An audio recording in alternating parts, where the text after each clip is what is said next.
దేవుని పరిశుద్ధ నామానికి మహిమ కలుగును గాక. ఆమేన్. హల్లెలూయా. ఈ పునరుద్ధాన ఆరాధనకు కూడి చేరి వచ్చిన నా ప్రియమైన దేవుని బిడ్డలందరికీ నా ప్రత్యేకమైన హృదయపూర్వక వందన వచనం తెలియజేస్తున్నాను. ఈ పునరుద్ధాన దినాన దేవుడు మిమ్మలను, మీ కుటుంబాలను, మీ కలిగిన సమస్తాన్ని దీవించి ఆశీర్వదించి మీ అందరికీ మంచి ఆరోగ్యము దేవుడు స్వస్థత దయచేయునుగాక. ఆమేన్. హల్లెలూయా. దేవుని ఆశీర్వాదం ఉంది. మీ కుటుంబాలు నిరంతరం ఆశీర్వదించబడునుగాక. సంతోషంగా ఉన్న వారి బిగ్గరగా యేసయ్యకు ఒకంత మనం స్తోత్రం చెప్దామంటారా? మంచిది. దేవుడు మీ సంతోషం పరిపూర్ణం చేయునుగాక. గడిచిన కొద్ది వారాలుగా మనము దావీదు సైతానుడు ప్రేరేపించాడు, దానివల్ల దావీదు మీదకి దేవుడు పంపిన 3 విషయాల గురించి మనం నేర్చుకుంటూ వస్తున్నాం. మనం నేర్చుకున్నాం దావీదు ఎదుట దేవుడు ఉంచిన 3 విషయాలు. మొదటిది ఏంటంట? 3 ఏళ్ల పాటు కరువు, 3 నెలల పాటు శత్రు కత్తి దూసి తరుముట, 3 రోజులు యెహోవా కత్తి, ఇశ్రాయేలీయులు ప్రజల్ని యెహోవా దూత తెగులు చేత నాశనము చేయుట. ఈ విషయాలు మనం నేర్చుకుంటూ వచ్చాం. మూలవాక్యం మనం గమనిస్తే మొదటి దినవృత్తాంతాల గ్రంథము 21వ అధ్యాయము 10 నుంచి మనము కింది వరకు కొన్ని వాక్యాలు మనం చూద్దాం. నీవు వెళ్ళి దావీదుతో ఇట్లనుము, యెహోవా సెలవిచ్చినదేమనగా, 3 విషయములను నేను నీ ఎదుట నుంచుచున్నాను.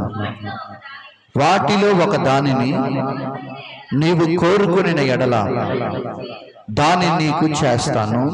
కావున గాదు దావీదు నద్దకు వచ్చి ఇట్లా నేను చూడండి, 3 ఏళ్ల పాటు దేశములో కరువు కలుగుట, 3 నెలల పాటు నీ శత్రువులు కత్తి దూసి నిన్ను తరుముట, నీవు వారి ఎదుట నిలువలేక నశించిపోవుతా, 3 దినముల పాటు దేశమందు యెహోవా కత్తి అనగా తెగులు నిలుచుట చేత యెహోవా దూత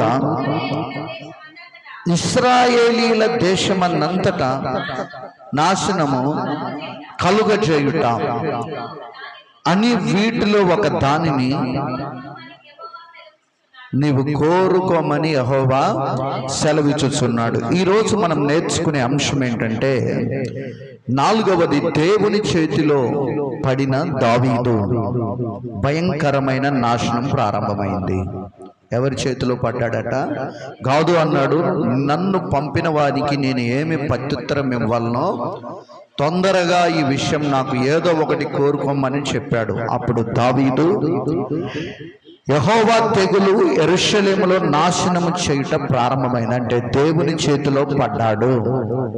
దావీదు అనుకున్నాడు, కింద ఒక మాట వాడాడు ఏమనంటే, యెహోవా కృప కలిగిన వాడు గనుక నేను యెహోవా చేతిలోనే పడుదునని దేవుణ్ణి ఏదో ఆరాధిస్తున్నట్టు మెప్పిస్తున్నట్టు ఒక మాట వాడాడు. కానీ దేవుడు మాత్రం దాన్ని ఒప్పుకోలేదండి. Praise the lord.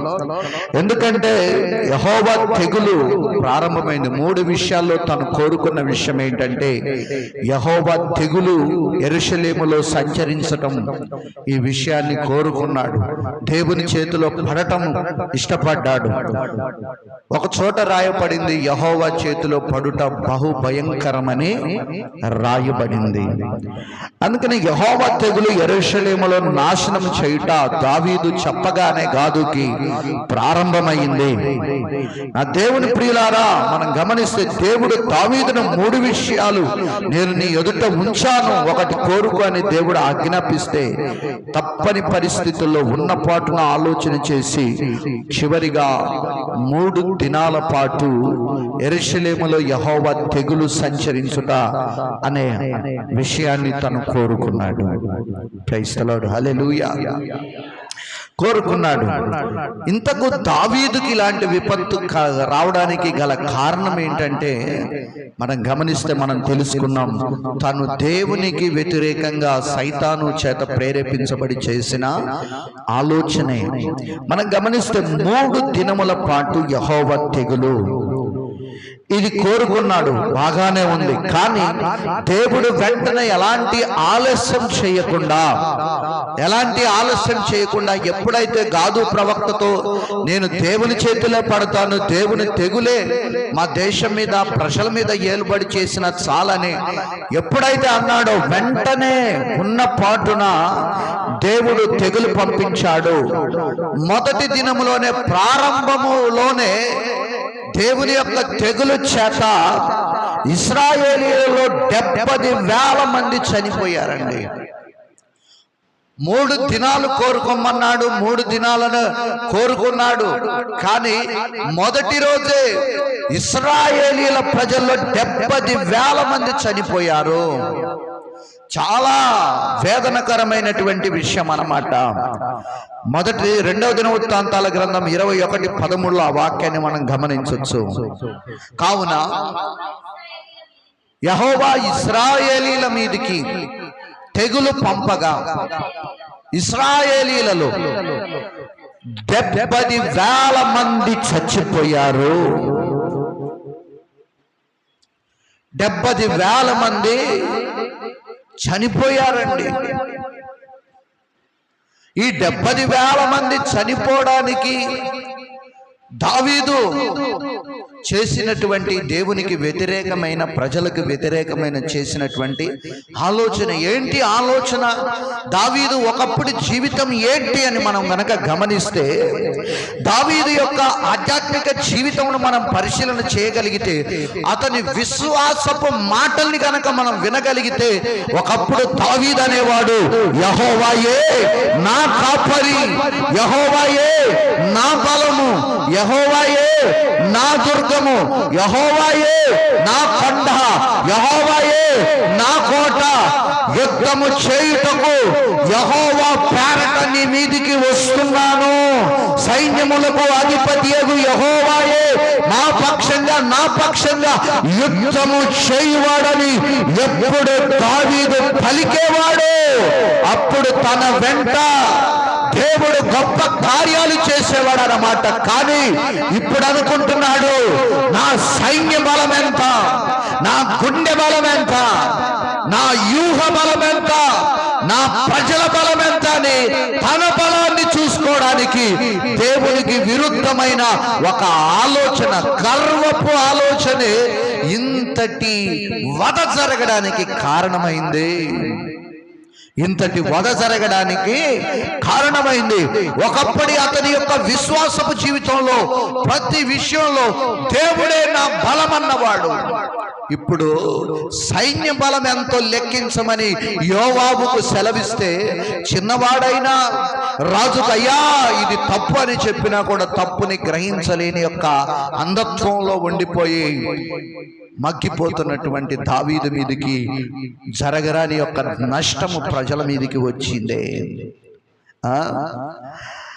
తనకు అప్పటి వరకు విజయాలు ఇస్తున్నది సైన్యము కాదు, దేవుడే అన్న నిజాన్ని దావీదు మర్చిపోయి ప్రవర్తించాడు.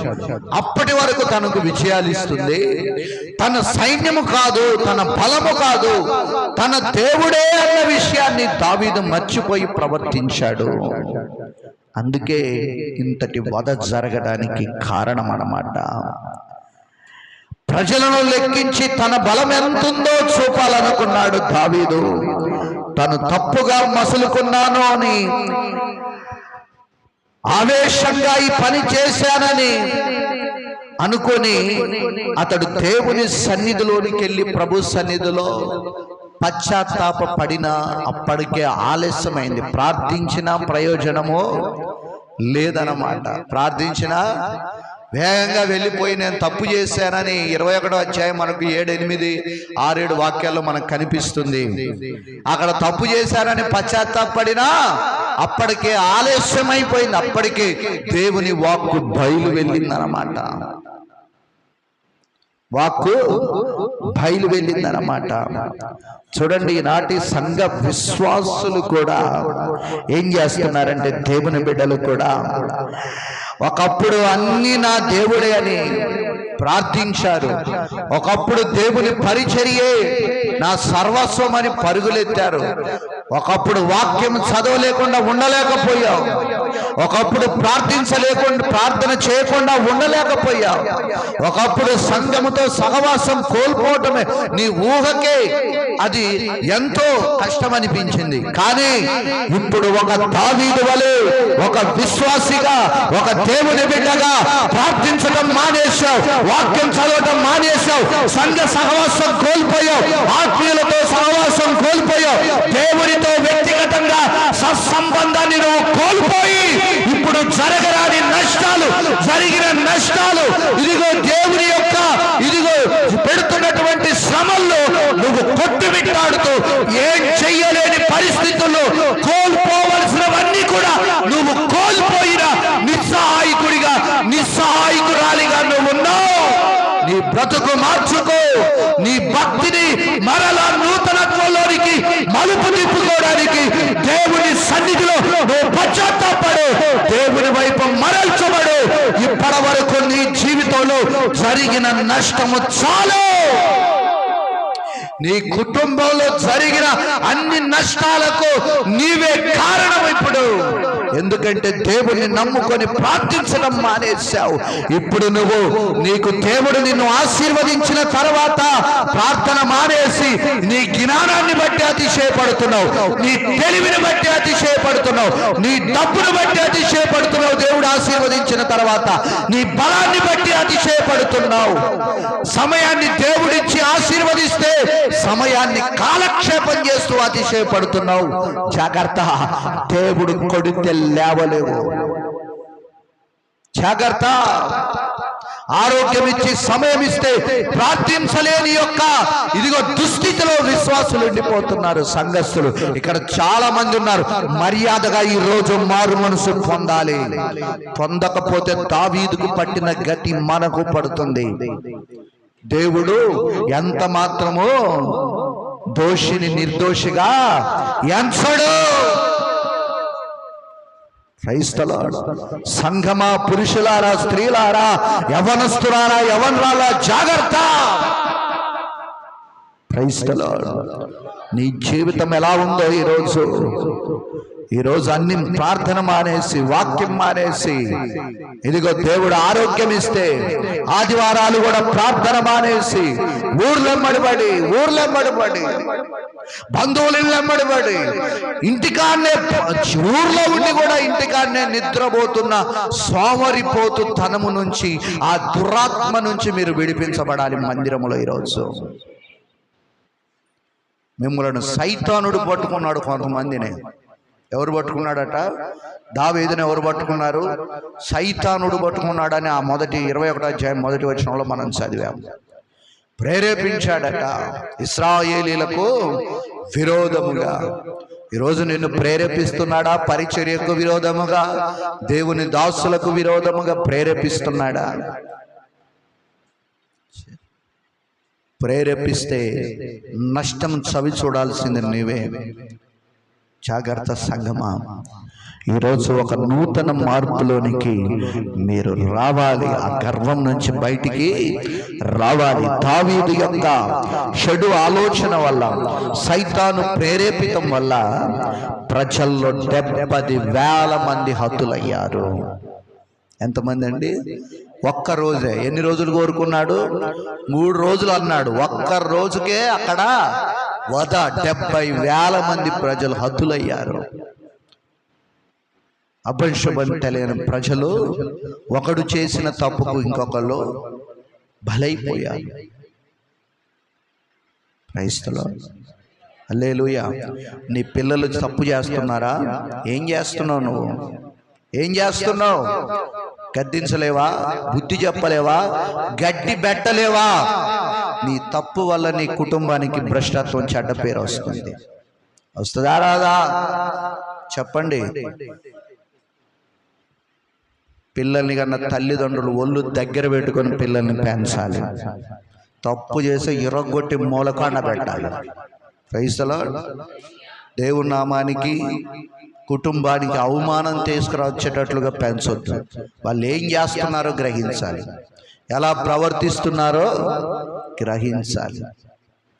అంతా అయిపోయిన తర్వాత అయ్యగారు అమ్మగారు సంఘం అంటే దేవుడంటే చేసేదేమీ లేదు. పాపాన్ని పొడిచే పినేహాసు అమ్మలు సంఘంలో లెగాలి. పాపాన్ని ఏం చేయాలి చెప్పండి? పొడవాలి. Praise the Lord. ఇశ్రాయేలీలు చచ్చిపోతుంటే పాపం చేసి బయలు పేరుతో కలుసుకొని అన్యులతో కలుసుకొని వాళ్ళు 21వ అధ్యాయం సంఖ్యాకాండంలో వాళ్ళు పాపం చేస్తుంటే ఒక యవనస్తుడు ఇంకొక దాన్ని తీసుకొని వచ్చి డేరా సాటున కునుకుతుంటే నాకెందుకులే అన్నాడు ఆ పినేహాసు. అన్నాడా? లోపల సోలం తీసుకొని వచ్చి ఇద్దరిని పడుకున్న చోటనే పొడిచి చంపితే దేవుడు ఏమన్నాడు?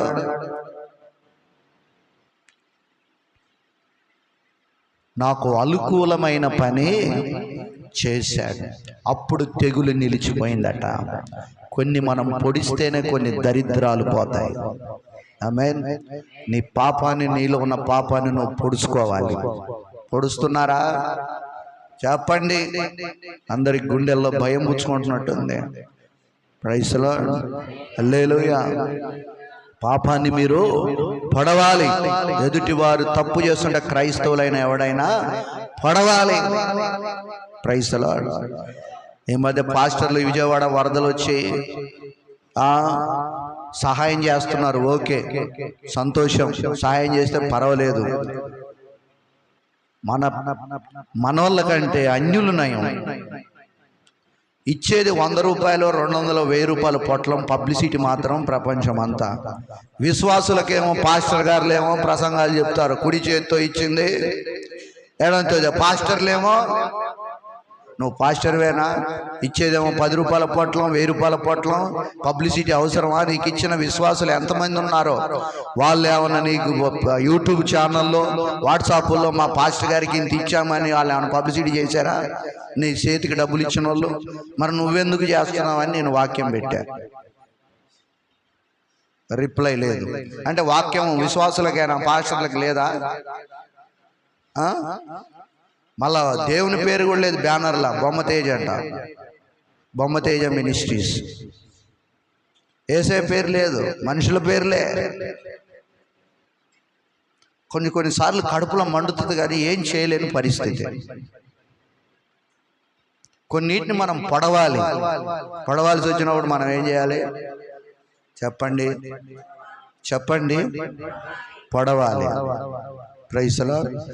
ఇప్పుడు విశ్వాసులకు ఏం చెప్తారు? బోరలు ఊహించొద్దు, కుడి చేతితో ఇచ్చింది. మరి అది విశ్వాసులకైనా వాక్యం, అయ్యగారులకు కాదా?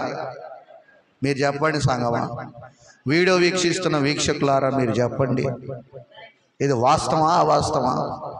వాక్యం ఏమయ్యింది? 2 అంచుల ఖడ్గం బోధిస్తున్న నాకు మీకు అందరినీ నరికేస్తే తప్పులుంటే ఎవరైనా సరే దేవుని దృష్టిలో అందరూ ఒకటే. అంతేగాని సంసోను తప్పు చేసే సంకలు పెట్టుకొని నా కుమారుడని ముద్దు పెట్టుకున్నాడా? ఫిలిస్తీన్లకు అప్పచెప్పాడు. Praise the Lord. దేవుడి దృష్టిలో పాపం చేస్తే ఎవరినైనా ఊరుకోడు అన్నమాట. అందుకనే ఇట్లాంటి అన్ని చూసినప్పుడు బాధేస్తుంది. Praise the lord. మొన్న చదువుకున్నాం శుక్రవారం, వీరి కొరకు వీరి దేవుడు గొప్ప కార్యాలు చేశాడని ఎవరు చెప్పారట? ఇశ్రాయేలు చెప్పారా? అన్యజనులు చెప్పుకొనిరి. నువ్వు సాయం చేస్తే ఒక అన్యుడు చెప్పాలి, పలానోళ్ళు వచ్చి నాకు సహాయం చేశారంటే అది గొప్ప సాక్ష్యం. అది దేవుడు పబ్లిసిటీ చేశాడు. ఏమండి, ఎక్కడికి వెళ్ళిపోతుంది క్రైస్తవ్యం? విశ్వాసులు ఎక్కడికి వెళ్ళిపోతున్నారు? విశ్వాసులైతే ఈ 21వ శతాబ్దంలో చాలామంది ఈ మొబైళ్ళ ద్వారా చెడిపోతున్నారు. చాలామంది అంకితమైపోతున్నారు వాటికి.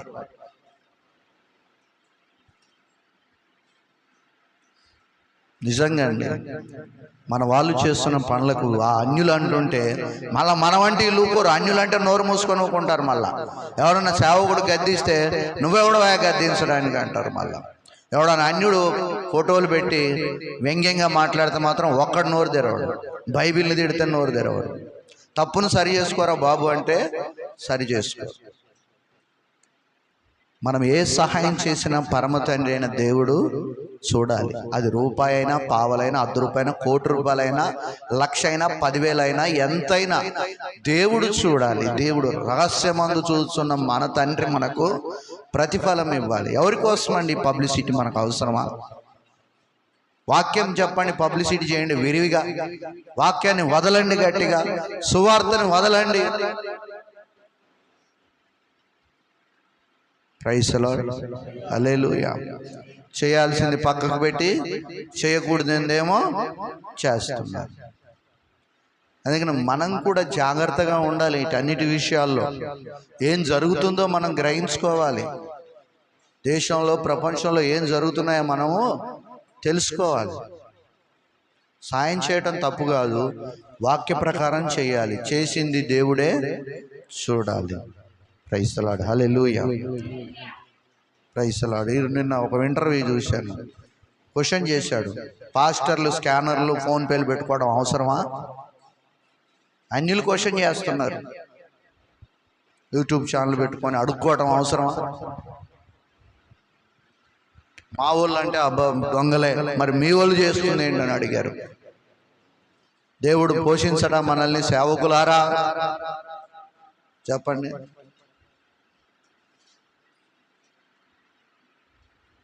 ప్రైజ్ ది లార్డ్, హల్లెలూయా. నా దేవుని బిడ్డలారా, క్రైస్తవ్యం ఎక్కడికి వెళ్తుందో, దావీదు చేసిన చిన్న చిన్న తప్పులను బట్టి ప్రజల మీదకి ఏమొచ్చిందట? తెగులు వచ్చింది. ఆలోచనే, ఒక ఆలోచనే 70,000 మంది హతులైపోయారన్నమాట. ఇక మనం ముందుకు వెళ్దాం. విజయవాడ ప్రాంత ప్రజలకు అందరి కొరకు ప్రార్థన చేయండి. ఎందుకంటే మొన్న నాకు కన్నీరు పుట్టించే ఒక సన్నివేశం, చాలా ఏడుపు వచ్చింది. ఒక దైవ సేవకుడు ఆదివారం ఆరాధన జరిపించుకొని పోయిన ఆదివారం వాళ్ళు ఒక అపార్ట్మెంట్లో ఉంటున్నారంట. మరుసటి రోజు ఆదివారం అర్ధరాత్రిగా వరదలు వచ్చాయి. సోమవారం రోజు కొడుకుకు బాగా దాహం వేసి నీళ్ళు అయిపోయి 18 ఏళ్ల కొడుకు దాహంతో చచ్చిపోతున్నానని చెప్పి ఏడుస్తుంటే తండ్రి భరించలేక ఆ దైవజనుడు వాటర్ తీసుకొని వద్దామని చెప్పి ఎట్లాగైనా కిందికి వచ్చాడు. అపార్ట్మెంట్ కిందికి రాగానే వరద ఉధృతి పెరగడంతో వరదల్లో కొట్టుకొని పోయి ఆ దైవజనుడు మొన్న దొరికాడట. చాలా వేదన. కొడుకు దాహం తీర్చడానికి వెళ్ళి సేవకుడు ఈ లోకయాత్ర ముగించాడు. చాలా బాధ ఇచ్చేది.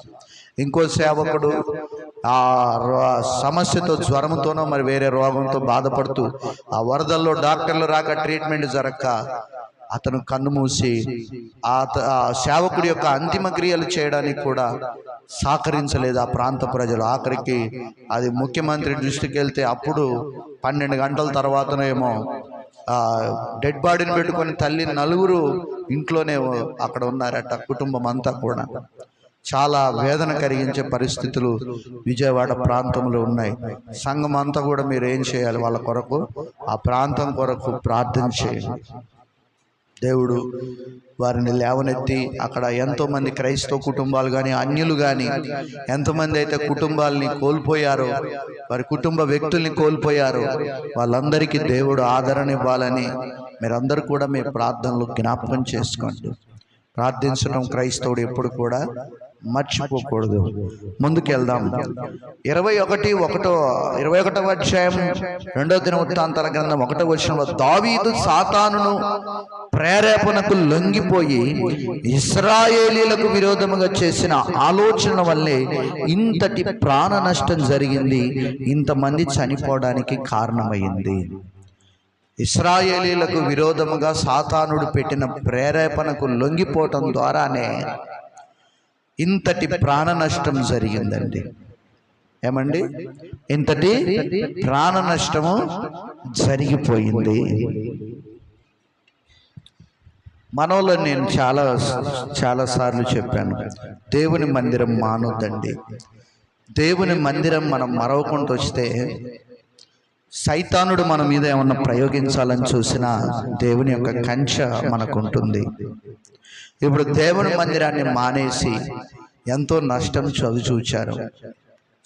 చూడలేదా? చూచారు. ఆ నష్టం, ఆరోగ్య నష్టం, డబ్బు నష్టం, ఎంత నష్టం జరిగింది. మళ్ళా పని నష్టం, 3 రకాల నష్టం జరిగింది. జరిగిందా జరగలేదా? 1 ఆరోగ్య నష్టం, 2 ధన నష్టం, 3 పని నష్టం. 3 నష్టాలు దేవుని సన్నిధికి రాకపోవడం వల్ల జరుగుతున్నాయి. ఒకవేళ నువ్వు దేవుని సన్నిధికి అలాగే నమ్మకంగా వస్తే నీకు నష్టం జరిగిన దానికంటే 2 ఆశీర్వాదం దేవుడు నీకు మరలా ఇస్తాడు. ఇశ్రాయేలీలకు విరోధముగా చేసిన ఈ ఆలోచన ద్వారా ఇంతటి ప్రాణ నష్టం జరిగింది. ఎవరి ప్రేరేపణకు లొంగిపోయాడు? సాతాను యొక్క ప్రేరణకు లొంగిపోయాడు.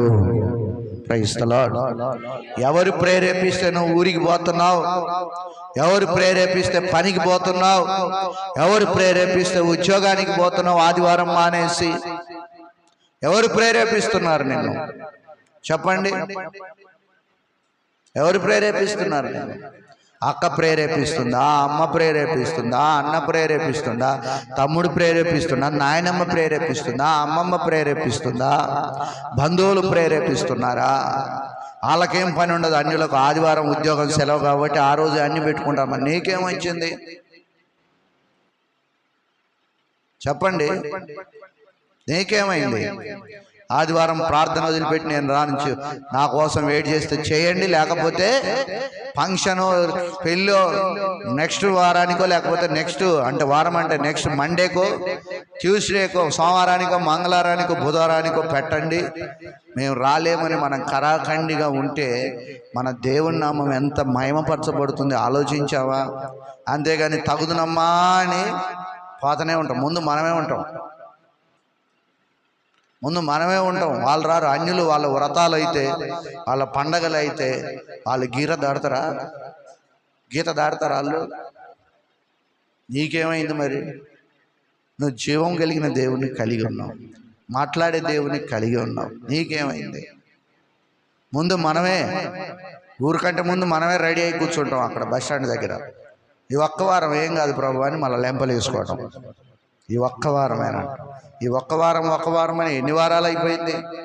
ఒక వారం ఎన్ని రోజులతో సమానం తెలుసా బైబిల్ ప్రకారం? ఒక రోజు నువ్వు పోయావంటే ఎన్ని రోజులు పోయినా నీ జీవితంలో? చెప్పండి. దేవుని లెక్క ప్రకారం ఒక ఆదివారం నువ్వు దేవుని సన్నిధిలో 1000 దినాల యొక్క ఆశీర్వాదాన్ని నువ్వు పోగొట్టుకుంటున్నావు తెలుసా? ఎందుకు ఇలాంటి విషయాలు మీరు మర్చిపోతున్నారు సంఘం? ఎందుకు అంధత్వంలో సైతానుడు ప్రేరేపణకు ఎవరి ద్వారానే? దావీదంతటితోనే దావీదంతటి అతన్నే ప్రేరేపించాడు. ఆఫ్టర్ నువ్వు ఒక లెక్క చెప్పండి. దావీదు కంటే నేను పెద్ద భక్తుని అన్న వాళ్ళు ఎవరన్నా చేయొద్దండి ఇక్కడ. అంతటోడే మరి సైతానుడు ప్రేరేపణలు ప్రలోభలయ్యాడు. ఈరోజు యేసు రక్తంతో కడగబడి పరిశుద్ధాత్మను పొందుకున్నాం. ఈరోజు దేవుడు మనతో హెచ్చరికలు చేస్తున్నాడు. ఏది చేయొద్దు, ఏది చేయకూడదు, ఏది చెయ్యాలి అని అన్నీ చెప్తున్నాడు దేవుడు. అయినా మనము మాట వినకుంటే, ఇందాక పాడిన పాటలో ఎంత అర్థం ఉందో మీరు ఎరుగుదురా? మీకు తెలుసా అసలు ఆ పాట తెలుసా? ఎప్పుడు అందరూ యేసన్న గారి పాటల పుస్తకం పట్టుకొని అందరూ అయ్యే, అదొక అలవాటు అయిపోయింది మీకు. ఆంధ్ర క్రైస్తవ కీర్తనలు కూడా అప్పుడప్పుడు పాడొద్దని నేను అనట్లే, ఒకలో ఇద్దరో పాడాలి. కానీ ఆరాధన మొదలైన దగ్గర నుంచి ఆ పుస్తకం పట్టుకొని ఆలాడుతారు. ఇంకెన్ని మంచి పాటలు ఉన్నాయి, హృదయాన్ని కదిలించే పాటలు లేవా? చాలామంది పాడిన పాటలు చాలా ఉన్నాయి. ఆనిముత్యాలు లాంటి పాటలు ఉన్నాయి, అవి బయటికి రావట్లేవు. మనం ఎప్పుడు ఇన్నదే ఇని మనకు అది అలవాటైంది. అప్పుడప్పుడు ఆంధ్ర క్రైస్తవ కీర్తనలో చాలా మధురమైన అర్థాలు, ఆనాటి భక్తులు భారంతో కష్టాలు అనుభవిస్తూ వాక్యాన్ని ఇమిడ్చి రాచారు పాటలు. Praise the lord. ఆత్మ పరవశించిపోయిందన్నమాట దేవునితో ఆ పాట పాడుతుంటే. ఎంత అర్థం ఉంది? ఆత్మార్పణ చేయకయే ఆశించితి ప్రభు చెలిమి. అంటే సమర్పణ లేకుండా, ఆత్మతో సమర్పించుకోకుండానే చాలా లోతైన అర్థాలు ఉన్నాయి. Praise the lord. హల్లెలూయా. ఒకటి రెండు పాడండి, అంతకు మించి ఇక అందరు లేచి అదే పుస్తకం పట్టుకుంటే 500 అక్కడ పెట్టి పాట పాడండి. అన్ని పాటలు పాడాలి. అర్థమవుతుందా? నేను వాళ్ళకు వ్యతిరేకం కాదు, మీకు వ్యతిరేకము, బాధ అవుతుంది అంతే. Praise lord. సంగీతం కొట్టాలని నాకు కూడా కొట్టబుద్ధి కావట్లేదు. ఏం కొడతాం, ఒకటే కొట్టిన పాటలకే కొట్టి కొట్టి బోరు కొడుతుంది. అప్పుడప్పుడు దేవుణ్ణి స్తుతించి కొద్దిగా ప్రజల్ని కదిలించగలిగిన పాటలు సెలెక్ట్ చేసుకొని వారం ముందే పాడగలిగిన వారు, ఇదిగో ఈ ఆదివారం నేను వెళ్ళి ఈ పాట పాడతానని వారం ముందు నుంచే ప్రాక్టీస్ చేసి ప్రజల హృదయం కదిలించబడాలని చెప్పి నువ్వు పాడుతుంటే అని నువ్వు ప్రార్థన చేసుకొని రాలి. ఈడికొచ్చి ఎత్తుక్కోవటం కాదు. ఈడికొచ్చి ఏం పాట పాడాలి, ఏం పాట పాడాలి, ఏం పాట పాడాలి, ఏం పాట పాడాలి. ముందే ప్రిపేర్ అయ్యి సోమవారం నుంచి శనివారం దాకా ఆ పాట మీద ప్రాక్టీస్ చేసి పొదగాలి. ఏం చేయాలి చెప్పాలి, ఏం చేయాలి? పొదగాలి. పొదిగితే అప్పుడు దేవుని నడిపింపు వస్తుంది, ప్రజల హృదయాలు కూడా ఆదరించబడతాయి అన్నమాట. రాని పాటలు కూడా నేర్చుకోవాలి. ఆమేన్, ఆమేన్, హల్లెలూయా. నేను ఎప్పుడు వినే పాటలు వింటున్నాను. ఒకరోజు నేను మొన్న యూట్యూబ్లో పెట్టిన పాట అనాథ జీవిని నేను యేసయ్యని, ఆ పాట వింటే నా హృదయం అంతా కరిగిపోయింది. నిజంగా అసలు ఎంత చక్కగా పాడిందో. ఆమె వయసు ఎంతో తెలుసా? ఒక 60 ఏళ్ళు ఉంటాయి ఆమెకు. ఒక సామాన్యమైన సంఘ విశ్వాసురాలు. ఆమె పాడింది ఆ పాట. ఆమె జానకి వాయిస్ ఉన్నట్టుంది. లేదా విన్నారా? లేదా నేను పెట్టింది ఎవరైనా ఎంతమంది విన్నారు? ఏం లేదు. మరియమ్మ గారు మీకు ఏమైంది? ఎందుకు ఏం లేదు అమ్మా? అనాథ జీవిని నేనే యేసయ్యని ఆమె ఎంత చక్కగా, ఎంత అర్థాలు ఉన్నాయి అక్కడ. ఆగరు గురించి వర్ణన ఆ పాటలో రాసింది. నాకు అది ఏమనొచ్చింది. అక్కడే నేను ఆ పాటని లైక్ చేశాను. కన్న బిడ్డ మొరను నీవు ఆలకించిన వానికి జీవజలం ఇచ్చేని ఆగరు ఇష్మాయిల్ని గురించి వర్ణన రాసింది అన్నమాట. ఇట్లాంటి మంచి మంచి పాటలు కూడా ఉన్నాయి. ఎప్పుడు చూసినాయి ఉన్నోనే ధనవంతుని చేయటం కాదు. అప్పుడప్పుడు అట్లాంటి పాటలు కూడా వెతుక్కొని విని వాళ్ళని కూడా మనం ప్రోత్సహించాలి. మనది ఏంటంటే అప్డేట్ అయిన వాళ్ళనే బలవంతున్నే ముందుకు చేస్తాం, కానీ బలహీనుని బలపరిచే రకాలం కాదు. మనకేం కావాలంటే పబ్లిసిటీ ఎక్కువ ఉన్న వాళ్ళు, ఏమంటారు దాన్ని, ఏ గ్రౌండ్ అమ్మా, ఫేస్ వాల్యూ ఉన్న వాళ్ళు కావాలి సంఘస్థులు. బ్యాక్గ్రౌండ్ ఉండాలి. ఏ బ్యాక్గ్రౌండ్ లేదు. ఏ బ్యాక్గ్రౌండ్ లేడానికి ఏసే బ్యాక్గ్రౌండ్లే. కానీ అంటే అట్లా తయారైంది క్రైస్తవ్యం. Praise lord. అట్లా తయారయ్యారన్నమాట. ఇప్పుడు మాలాంటి వాళ్ళు ఎవరైనా పెట్టారనుకో, దాన్ని టచ్ కూడా చేయరు. ఎవరన్నా అది ఎంత చండాలంగా ఉన్నా సరే దాన్ని చూసి ఆహా ఓహో అని కామెంట్లు చేస్తారు. క్రైస్తవ్యం అట్లా తయారైపోయింది. దానికి మనం ఏం చేయాల్సిందే, ప్రార్థన చేయటమే. Praise lord. అలాగే నా దేవుని బిడ్డలారా, మనం గమనిస్తే మోషే కాలంలో కూడా దేవుని సేవకు, అలాగే సేవకులకు విరోధముగా సాతాను చేత ప్రేరేపితులయ్యారన్నమాట కొరాహు అతని సంబంధులు. ఎవరికి విరోధంగా? దేవుని సేవకు, దేవుని సేవకులకు విరోధముగా లేచారు, పోగయ్యారు కొరాహు అతని సంబంధులు. అప్పుడు యెహోవా తెగులు ఇశ్రాయేలీలలో ఆ రోజు సుమారుగా 14,000 మందిని హతమార్చింది. ఎవరి తప్పిదం వల్ల? ఎవరి చేత ప్రేరేపితుడయ్యాడు ఆయన? కొరాహు చేత. కొరాహును ఎవరు ప్రేరేపించారు? సాతానుడు ప్రేరేపించాడు. కొరాహు ఎవరిని ప్రేరేపించాడు? ఇశ్రాయేలీలో కొందరు ముఖ్యుల్ని ప్రేరేపించాడు. ఆయన చెడింది కాకుండా ఇతరులను కూడా చెడగొట్టారు. సంఘస్థులు కూడా ఇలాగే ఉంటారు. ఎలా అంటే, నేను ప్రార్థన పోవట్లే కానీ నువ్వు కూడా పోకు, ఇద్దరం కలిసి ముచ్చట్లు వేసుకుందాం అని చెడగొట్టే వాళ్ళు కోకొల్లలుగా ఉన్నారు. పోయామని ఈమె బోధు బైబిల్ పట్టుకునేమని పోయామని రా అని పిలిచి అక్కడ ఒక అరగంట పావు గంట వ్యవహారం. వెళ్ళామని బుద్ధి ఉండదా? ఇప్పటికే ప్రార్థనకు లేట్ అయింది. ఏదన్నా ఉంటే ప్రార్థనకు పోయి వచ్చిన తర్వాత మాట్లాడతాను చెప్పొద్దు నువ్వు. ఏమండి? ప్రైజ్ హల్లెలూయా. ఏంది అలా అయ్యగారు గట్టిగా, అయ్యగారు కాదు పరిశుద్ధాత్మ దేవుడు. ఆమేన్ హల్లెలూయా. అన్ని ఆలోచన చేశాడు మీ గురించి. ఆమేన్. ఎన్ని వేల మంది చనిపోయారట కొరాహు అతని సంబంధుల వల్ల? 14,000 మంది యెహోవా తెగులు చేత చనిపోయారు. ఈ ప్రాణ నష్టానికి కారణం ఎవరంటే కొరాహు. ఈ ప్రాణ నష్టానికి కారణం ఎవరండి? కొరాహు. సంఖ్యాకాండం 16వ అధ్యాయం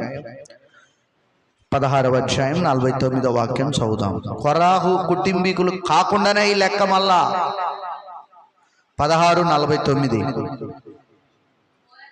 కోరాహు చూడండి, కొరాహు తిరుగుబాటున చనిపోయిన ఈ లెక్క కాక 14,000 ఎంతమంది? 14,700 మంది ఆ తెగులు చేత చచ్చారు. ఇంతటి ప్రాణ నష్టానికి కారణం ఎవరట? సైతాను చేత ప్రేరేపితుడైన కొరాహు.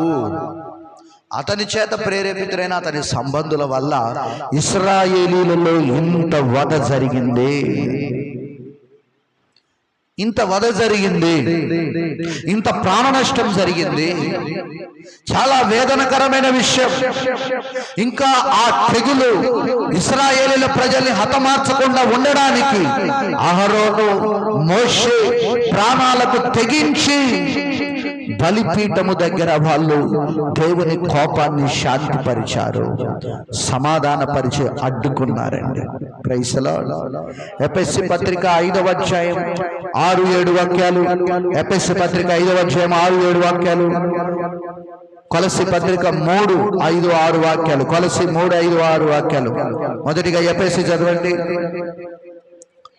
5:6-7 5వ అధ్యాయం 6-7 వాక్యాలు. వ్యర్థమైన మాటల వలన, చూడండి, వ్యర్థమైన మాటల వలన సంగమా ఎవడు మిమ్మలను మోసపరచకుండా, వ్యర్థమైన మాటల వలన ఎవడు మిమ్మల్ని మోసపరచనీయకుడి. ఇట్టి క్రియల వలన దేవుని ఉగ్రత అవిధేయులైన వారి మీదికి వచ్చును గనుక, చూడండి, అట్టి వారితో సంఘస్థులు పాలివారై ఉండకూడదు. చాలా జాగ్రత్తగా భక్తి జీవితాన్ని కొనసాగించాలి. అలాంటి ఆలోచన కలిగిన కొరాహుతో కొంతమంది ఇశ్రాయేలీలు పాలివారు కావడం ద్వారా ఇంతటి ప్రాణ నష్టం జరిగింది. ఈరోజు నువ్వు కొన్ని నష్టాలు, కొన్ని బాధలు, కొన్ని శ్రమలు, కొన్ని రోగాలు నీ మీదికి వచ్చి నీ మీద అధికారం పెత్తనం చలాయిస్తున్నాయంటే, ఇదిగో ఇలాంటి వారితో నువ్వేం చేస్తున్నావు అంటే ఆలోచన చేస్తున్నావు. ఇలాంటి వారితో ఇదిగో నువ్వేం చేస్తున్నావు అంటే పాలివాడై ఉంటున్నావు, పాలిదానివై ఉంటున్నావు. దేవుని వాక్యం చెప్పగానే చెప్పాడు కదా, ఇదిగో అపహాసకులు కూర్చుండు చోట నీవు చెప్పండి కూర్చుండకూడదు. పాపుల మార్గాలలో పరిశుద్ధుడైన నీవు నిలిచి ఉండకూడదు. వారి ఆలోచనకు నీ ఆలోచన సమ్మతి తెలపకూడదు. ఇందాక మనం చదివాం యెషయా గ్రంథములో, ఇశ్రాయేలీల యొక్క స్త్రీలు గర్విష్ఠురాంధ్ర ఏ చూపులు చూస్తున్నారట? వార చూపులు చూస్తున్నారట. ఏ చూపులండి? అందుకని అమ్మలక్కలకి నేను చెప్పేది, నగలు, వెండి, బంగారాలు వద్దు, రకరకాల జడలు వద్దు. ఏం చేస్తానన్నాడు? అవన్నీ తీసేసి బోడగుండు, మెడ తాళ్ళు, ఆమె అమ్మలక్కలంతా అన్ని సమర్పించుకొని యేసయ్య కానుక పెట్లు ఎదురుగాక. ఆమె మొగ మీకెక్కడి అయ్యా, వాళ్ళు ఆమె ఏం చెప్పాలి? Praise the lord.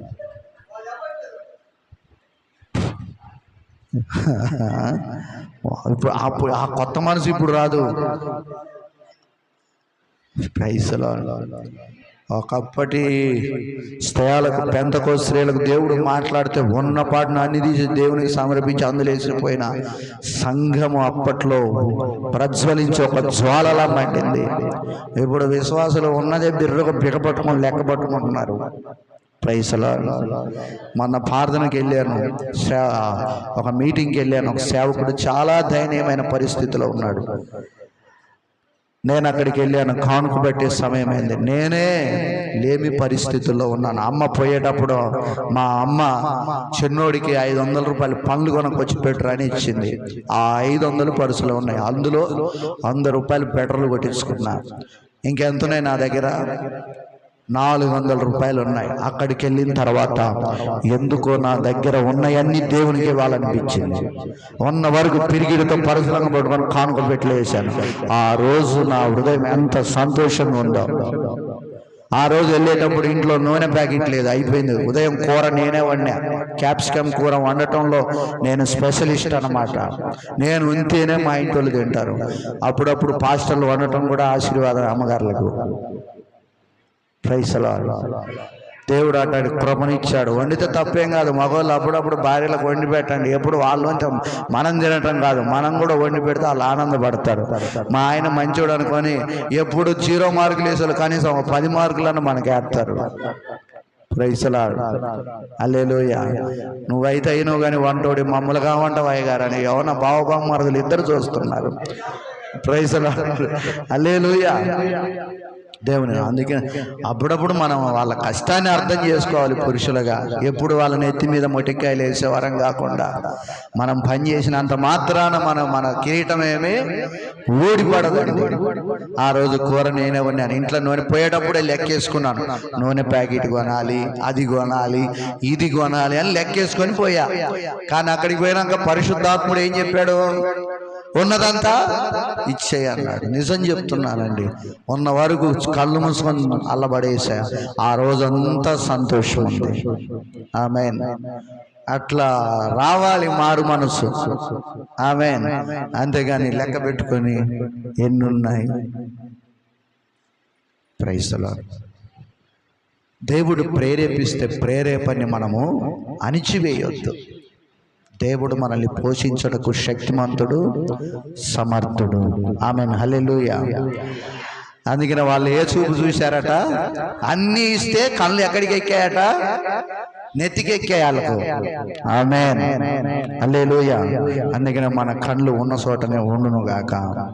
మన నగలు కూడా పెరగకుండా తగు మాత్రము వస్త్రాల చేత మీరు అలంకరించబడదురుగాక. ఆమేన్. హల్లెలూయా. మన అమ్మలక్కల్ని, క్రైస్తవుల్ని మీరంత మంచోళ్ళే, నా మీదకి ఎవరు రావద్దు. ఈరోజు ఫంక్షన్స్ అప్పుడు చూడాలి. ఇక ఎన్ని నగలో అప్పుడు ఈ వాక్యం నాకు గుర్తొస్తా ఉంటది. స్టేజ్ మీద కూర్చున్నప్పుడు క్రైస్తవుని చూసినప్పుడు ఇశ్రాయేలీల స్త్రీల యొక్క ప్రత్యక్షత అక్కడ కనపడుతుంది. అప్పుడు ఫంక్షన్స్ అప్పుడు లేని కూడా అద్దెకు తెచ్చుకుంటారు. ఏంటి అంటే అవసరం మనకు సాధువు అయినట్టు, వృధ అయినట్టు. అక్షయ నా భార్యకి ఇప్పటి వరకు ఫోడర్ వేసుకోవటం కూడా తెలియదు. ఇప్పటి వరకు ఫోడర్ కూడా వేసుకోదా. నేను అప్పుడప్పుడు ఎటన్నా పోతుండే, స్నానం చేస్తారులేండి, స్నానం చేయదు అనుకోకండి. మళ్ళీ మీరు ఎప్పుడన్నా మేము ఎటన్నా పోతుంటే అప్పుడప్పుడు బయటికి వెళ్తున్నప్పుడు ఫేస్ వాష్ ఎందుకు? హృదయం శుద్ధిగా ఉండాలి. Praise the lord. హల్లెలూయా. అప్పుడప్పుడు నేనన్నా కొంత వాసన వస్తుందని పౌడర్ వేసుకుంటా. అది కూడా వేసుకోదు, ఇప్పటి వరకు ఎరగదు. ఇవన్నీ ఎందుకు చెప్తున్నానంటే మీరు మారాలి. చాలా మంది మొన్న ఒకరోజు మా ప్రవళిక ఏందో కొత్తగా ఇక్కడ దాకా ఏలాడుతున్నాయి బెల్లలు రౌండ్గా. కొత్త ఆత్మ ఎక్కడి నుంచి వచ్చిందని నేను అనుకున్నా. బాత్రూమ్ నుంచి నాకు ఎదురుపడింది. మర్యాదగా తీస్తావా తీయవా అని చెప్పి కూర్చున్నా. మా ఫ్రెండ్ ఇచ్చిందంట. అయ్యే వద్దు మనకు. అంతే. బిడ్డ అయితే ఎవరైనా మనం ఇందాక చెప్పాను, ఎవరు తప్పు చేసినా మెక్కలు ఎరగొట్టాలి, ఖండించాలి, అక్కడనే నరికేయాలి తప్పుని బిడ్డల్ని కాదు. అప్పుడు వెంటనే తీసి అక్కడ కొట్టింది. అమ్మగారు కూడా తిట్టింది. ఇట్లాంటి అన్ని ఎగస్టాలు చేస్తే కాలేజ్ వద్దు గీలేజ్ వద్దు మానేసి ఇంటికాడ అంట్లు తోముకుంటా బట్టలు ఉతుక్కుంటాడు. వయసు రాగానే పెళ్లి చేసి పంపించేస్తామని చెప్పాం. అప్పుడు కానీ అర్థమైద్ది. ఎప్పుడు రా కీర్తన? ఇప్పుడు కాదు, పెళ్లి చేసి పంపించినప్పుడు అర్థమైద్ది. Praise the lord. హల్లెలూయా. అందుకని అమ్మయ్య చెప్పిన మాట మర్యాదగిని మర్యాదగా బ్రతికితే పెద్దల మాట వింటే బాగుపడి ఆశీర్వదించబడతారు. నాలాగా ఒక్కలన్నా ఆమెను చెప్పలే. ఆమెను హల్లెలూయా ప్రైజ్ ది లార్డ్. ఎక్కడున్నాం? ఎవరి ఆలోచన ప్రకారం మనం చేయొద్దట, లోక సంబంధుల యొక్క ఆలోచనలలో మనం పాలిభాగస్తులై ఉండకూడదండి. Praise the lord. అలాగే కొలస్సీ పత్రిక 3వ అధ్యాయం 5-6 వాక్యాలు. కావున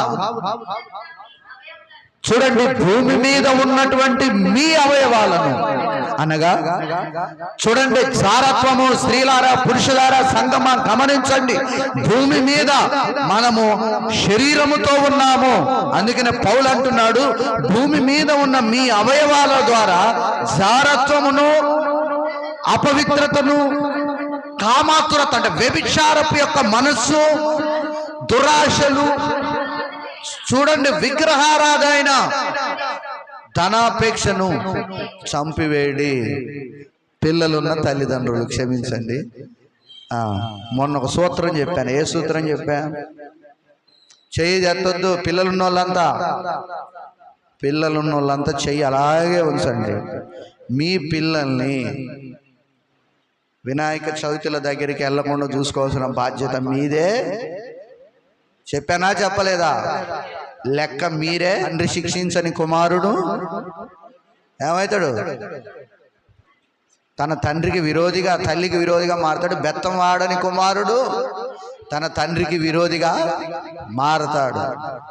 అర్థమవుతుందా? తల్లిదండ్రులను దూషించే, వేలన చేసి ఏం చేసే వాళ్ళని, పిల్లల్ని ఏ కాకులు బీక్తాయట. అమ్మా మాట రావట్లేదు, అమ్మో అనుకుంటున్నారు. మీరు ఎప్పుడన్నా కొట్టారేంటి? జాగ్రత్త. Praise the lord. అందుకనే మీరందరూ ఏం చేయాలి? మీ పిల్లల్ని ఇందాక ఇప్పుడు చదివింది వాక్యం, కొలస్సీ పత్రిక, జారత్వమైనను, అపవిత్రతనైనను, కామాతురత అయినను, దురాశ అయినను, విగ్రహారాధన అయినను, ధనాపేక్ష అయినను చంపివేయాలి. మీరు ఏం చేయాలి? చంపివేయటం నేర్చుకోవాలి హృదయంలో. ఆమేన్, హల్లెలూయా, ఆమేన్. ఏం చేయాలండి? చంపివేయటం నేర్చుకోవాలి. ఎవరి వల్ల జరిగింది ఇంత ప్రాణ నష్టం? ఎవరి వల్ల జరిగిందమ్మా? దావీదు వల్ల. ఎంతమంది చనిపోయారు? 70,000 మంది. కేవలం ఇది దావీదు యొక్క అవిధేయత. ఏమంటారు దీన్ని? అవిధేయత వలన ఇశ్రాయేలీయులలో ఇంత వధ జరిగింది. ఇంత వధ జరగడానికి ఒక్క రోజే ఎన్ని రోజులు పట్టిందండి? ఒక్క రోజుకే 70,000 మంది. అప్పుడు దేవుడు ఏమన్నాడో తెలుసా? చదవండి. 2వ దినవృత్తాంతాలు చదివి ముగిద్దాం. దేవుడు ఎంత ప్రేమమయుడో ఇక్కడ మనకు అర్థమవుతుంది. ఇందాక ఎక్కడి వరకు చదివాము? అక్కడ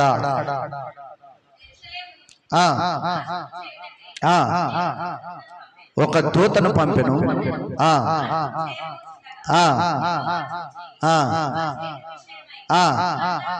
దేవునికే బాధ కలిగిందండి. తన పిల్లలు నశించిపోతుంటే తన చేతిలో బాధ కలిగి ఆ చేటు విషయమై యెహోవా సంతాపం ఉంది, నాశనము చేయి ఆ దూతకు ఆజ్ఞాపించి, చాలు ఇప్పుడు నీ చెయ్యి ఆపు అని సెలవీయగా చాలు. వచ్చేవారం నాకోరు కళ్ళం గురించి చెప్పండి. వచ్చేవారం యోబూసీయుడైన ఎవరైనా ఒర్నాను గురించి ఆయన కళ్ళము. ఏ కళ్ళం అది? అమ్మా చెప్పండి. అనుమానం ఎందుకు? నీ నాకోరని ఫస్టే అన్నానుగా. యోబూసీయుడైన వర్ణాను ఆయన యొక్క కళ్ళము, నాకోరు కళ్ళము గురించి వచ్చే వారం నేర్చుకున్నాం. ఈ యోబూసీయుడైన వర్ణాను ఎవరు? మీరేమైనా చెప్పగలరా? ఏమో మాకు తెలిస్తే ఇప్పటికల్లా ఒక కొలం 10 సంఘాలు కట్టే వాళ్ళం అన్నట్టుగా చూస్తున్నారు. మరి ఏం చేస్తున్నారు తెలుసుకోకుండా నేను అడుగుతున్నాను మిమ్మల్ని. ఆమేన్, హల్లెలూయా. ఎవరు అని వచ్చే వారం నేర్చుకుందాం. ఆ కళ్ళం యొక్క ప్రత్యేకత, యోబుసీయుడైన తన ఒర్నాను యొక్క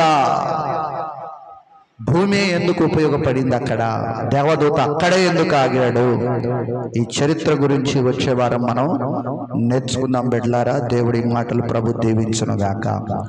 అందరం తల్లు వంచి కళ్ళు మూసుకొని ప్రార్థన చేసుకుందాం. ప్రభువా, ఈరోజు చాలా విషయాలు మాకు నేర్పించారు, మమ్మల్ని హెచ్చరించారు.